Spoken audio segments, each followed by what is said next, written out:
Hello students, today we are going to study design of a disc or plate clutch.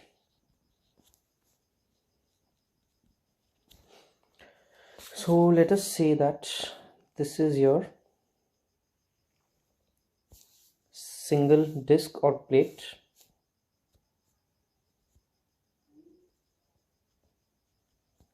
single disc, and on the sides we have two friction surfaces.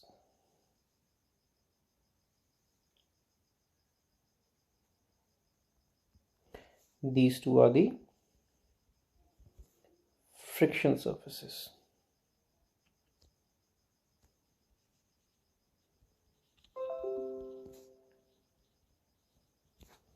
So if we see the side view of these plates, so it is something like this, with inner radius as R2, outer radius as R1. Now let us consider an elemental ring within the area of this friction plate.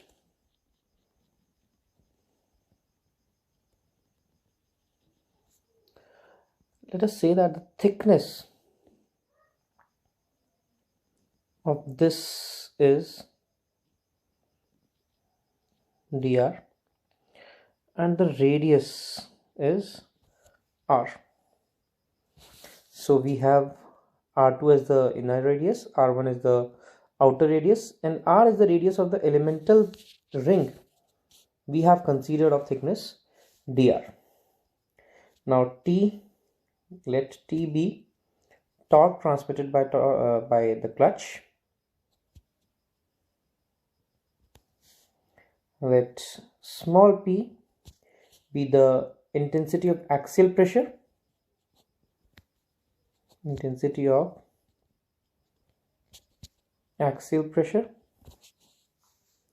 R1 R2 we have already seen. R is the, let R be the, small r be the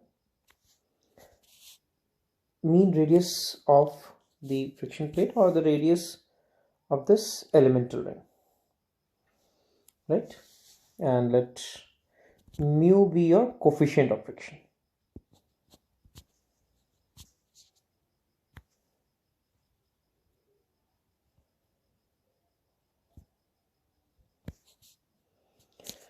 Now considering the elemental ring, let us say find out the area of the contact surface or the friction surface of this elemental ring. So the area will be 2 pi r. 2 pi r is the inner circumference of this elemental ring into, now if we multiply it by dr, this will give us the area. Okay, let's move ahead. Now normal or axial force on the ring,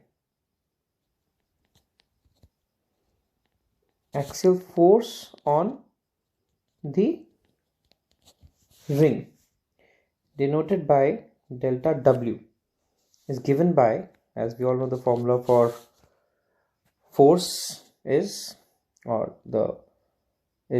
pressure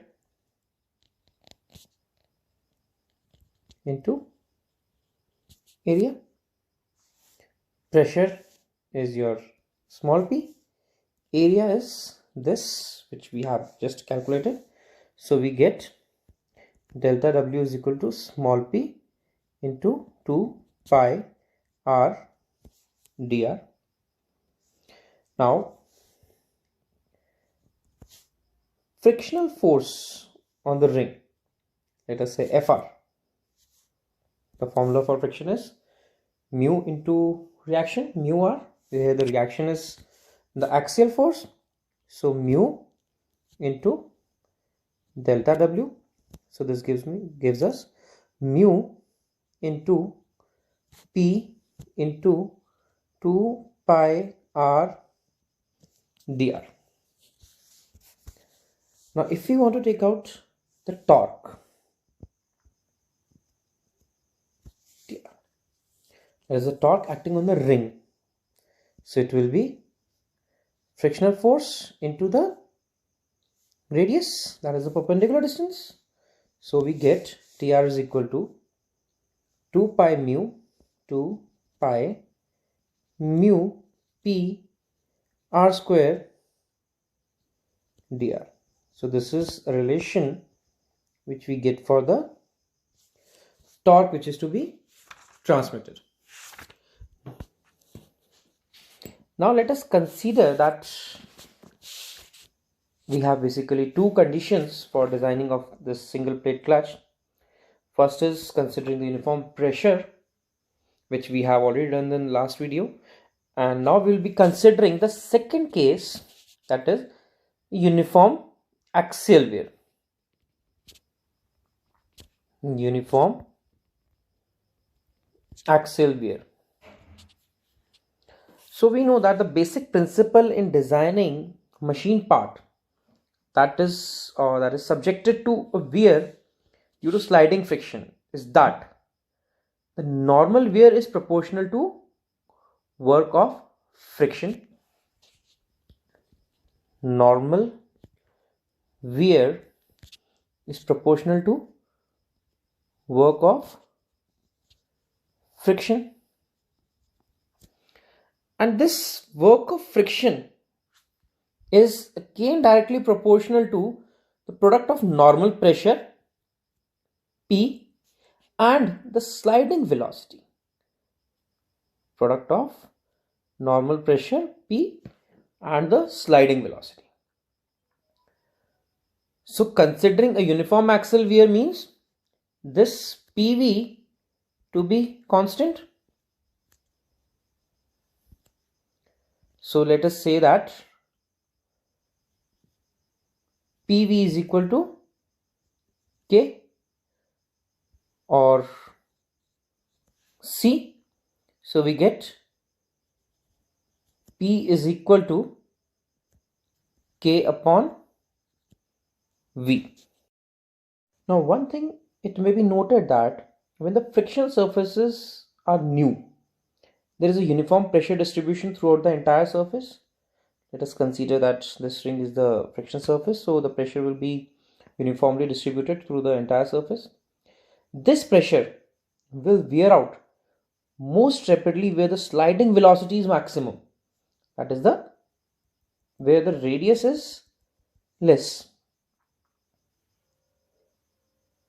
So it will wear out the inner surfaces first and then it will wear out the outer surfaces. This wearing process continues until the product of pressure and velocity is constant through all the surface. Now after this, wear will be uniform. When whole of the pressure becomes constant, then we will have a uniform wear. Now let again P be the normal intensity of pressure at the distance R from the axis of the clutch. So we get P into R is equal to constant. So we get P is equal to C upon R. We know that delta W is pressure into area, that is 2 pi R dr. Now replacing P by C upon R as calculated here into 2 pi R dr. Here R cancels out, so we get delta W is equal to 2 pi C dr. So now to get the value of W, we will be integrating it from R2 to R1 2 pi C dr. So finally we get that C is equal to W upon 2 pi R1 minus R2. Let us say that this is the relation number 2, and which we calculated above as relation number 1. Now we will be using this frictional torque equation. So we know that frictional torque which we calculated above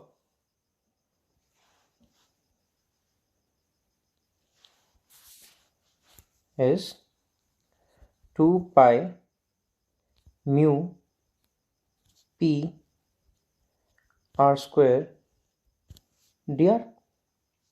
So now we'll be replacing P by C by R.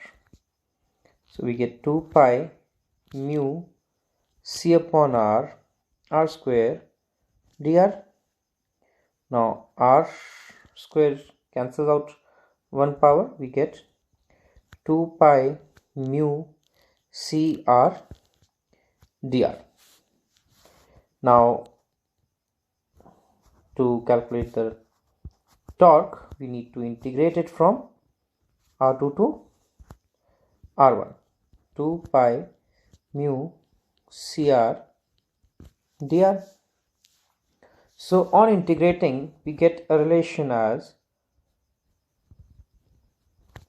pi mu C R1 square minus R2 square.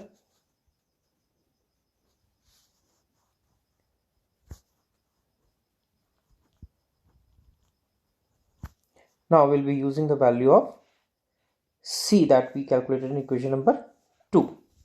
That is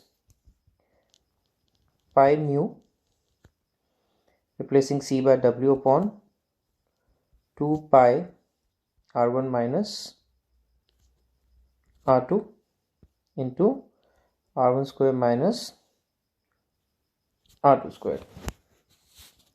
So on solving it, we get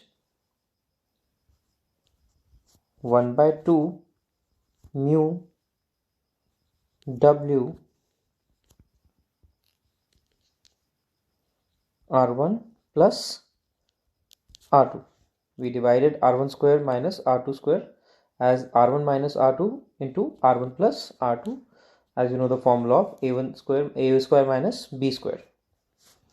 So now replacing this R1 plus R2 by 2 by another constant or another constant R.